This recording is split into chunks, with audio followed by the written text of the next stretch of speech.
All right then. So, just gonna get straight to the point. Does the Bible condone slavery? Because, as far as I can see, there's elements of slavery mentioned in the Bible. Mm.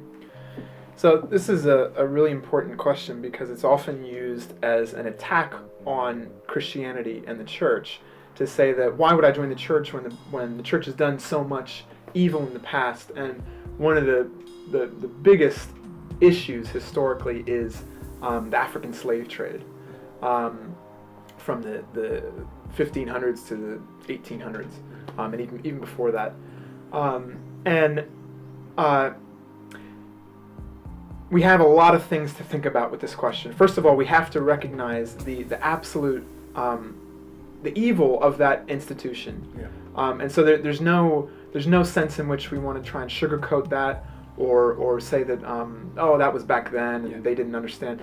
No, that was wrong. That was really and truly wrong. And I think what you do see in the Bible, right from the start, is that it's pretty clear slavery was never God's ideal. God's ideal was freedom. God didn't create humanity to be even his slaves. He created them in his image, which means the free ability to choose their course and to obey and to love. And that is antithetical, it's the opposite of slavery. And so that's not, and never has been, God's ideal. What we do have to recognize, on the other hand, though, is that slavery has been a fact of human culture almost as far back as history goes. That in the ancient world, slavery was in every culture. And so the Bible, rather than what we see is a progressive revelation through time of God's character and God's moral nature. So just in the same way as Abraham followed God, but he didn't know God's proper name, that was given to Moses. And then progressively, as you go on through the centuries of the history of salvation, we arrive at the fullest revelation of who God is in the person of Jesus Christ, God in the flesh. So in the same way, what we have is this progressive understanding of God's ultimate plan for human flourishing. Okay? Now, what that means is all of these common human practices that were in every culture are consistently critiqued and criticized and pointed out as not leading towards flourishing, all right, through the Bible. So that's true of marriage practices. Polygamy leads to monogamy because that's God's best for humanity. And so the same with slavery, that although slavery is ingrained in human culture, God puts these principles into his word that lead us towards freedom. Okay?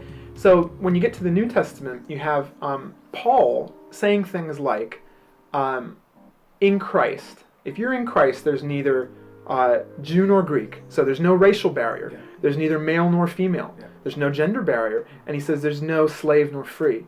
So there's no class barrier. And so the Bible puts this principle that breaks down all these distinctions, all these divisions of human culture. And then the most direct place that Paul talks about the issue of slavery is in the book of Philemon. Now, I'm so glad that this book, as short as it is included in the Bible, because this is Paul writing to a slave owner, Philemon, who was a Christian, and he's writing to him about his escaped slave, Onesimus. And what's interesting is he doesn't outright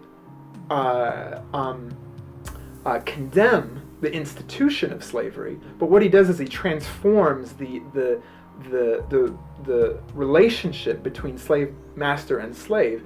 He says, look, your runaway slave has come to me, but I'm sending him back to you, not so that he can be a slave again, but actually when he comes back to you, he's no longer a slave, but he's a brother.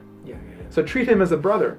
And so what you see through the history of the Bible and in the church is that those dynamics are transformed from the inside out, progressively through history. Now, okay, at times later on in history, the church fell into human culture. It was in the world and of the world in certain things, and slavery was one of those things.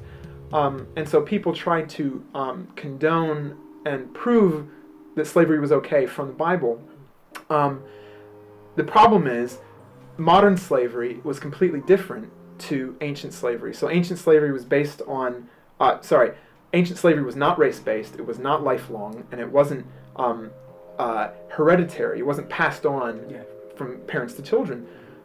Whereas in general, in the New World slavery, African slave trade, it was race-based, it was lifelong, and it was passed on through generations. And the biggest contradiction in trying to prove that and condone it from the Bible is that the African slave trade was based on kidnapping, which in the Bible is explicitly condemned, and actually there was a death penalty attached to that in the law. And so trying to prove that from the Bible was just, it didn't work at all. So people were really under some deception in fitting in with their surrounding culture. And so even though the church through history has fallen into that at times, what's interesting is those principles that were first laid out in the Bible, it was the church, it really was historically the church which first broke away from that and called for the abolition of slavery. And so in the 1800s and before that, when the movement started, it's Christians who are the first abolitionists, and it's Christians who eventually politically and economically brought an end to the institution of slavery. And so that's why we are in the place we are today, where it's universally condemned because of the actions of the church. And so no, I don't believe that the Bible condones slavery.